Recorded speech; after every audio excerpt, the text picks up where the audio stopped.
Good morning. I'm Jen Amos at Weiss Research. I'm Andy Myers, and this is your morning market alert for Tuesday, November 1st. It looks like stocks on Wall Street will begin the month of November just as they ended October, with heavy losses.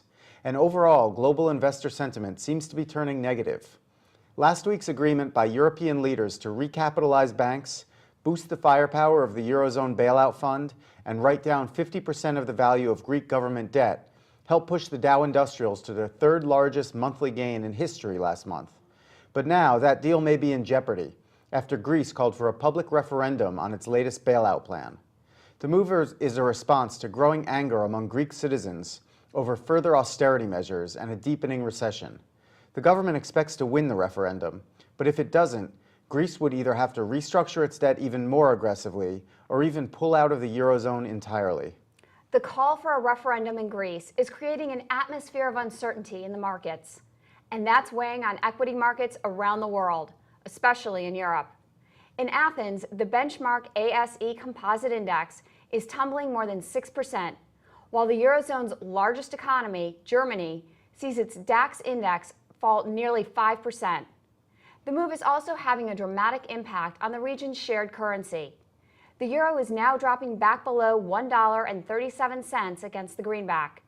The dollar is also stronger against most of its other major rivals, and that continues to drag down commodity prices this morning.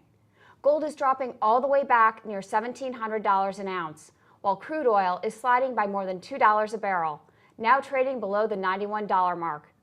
Meanwhile, the uncertainty in the marketplace is also pushing investors toward the relative safety of U.S. Treasuries. The yield on the benchmark 10-year note now stands at 2.05%. On the corporate front, one of the biggest names in the pharmaceutical industry tops the day's earnings calendar.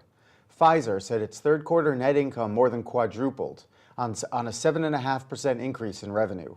Both the top line and bottom line numbers beat expectations, and Pfizer also raised its earnings outlook for the full year.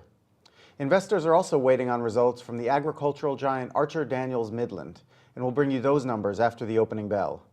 And U.S. regulators continue to look into the finances of broker-dealer MF Global. It collapsed into bankruptcy yesterday after a potential buyer abandoned its pursuit of the company over a discrepancy of hundreds of millions of dollars in MF Global's books. The state of the U.S. economy will come into sharper focus later this morning, when the Institute for Supply Management releases its manufacturing index for October. It's forecast to rise slightly for the second straight month. Also at 10 a.m. Eastern, we'll get a look at construction spending in September.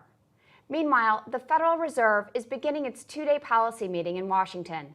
The central bank is widely expected to hold interest rates steady ahead. And finally, the major automakers are releasing their October domestic sales figures throughout the day. Edmunds.com predicts that the industry will report its best U.S. sales month in more than 2 years. If the results match expectations, it would mark the fifth straight month of year-over-year sales gains. But analysts warn that the trend may not continue into the holiday season. That's the latest from Weiss Research. We'll be back after the opening bell with all the market-moving news, including that earnings report from ADM.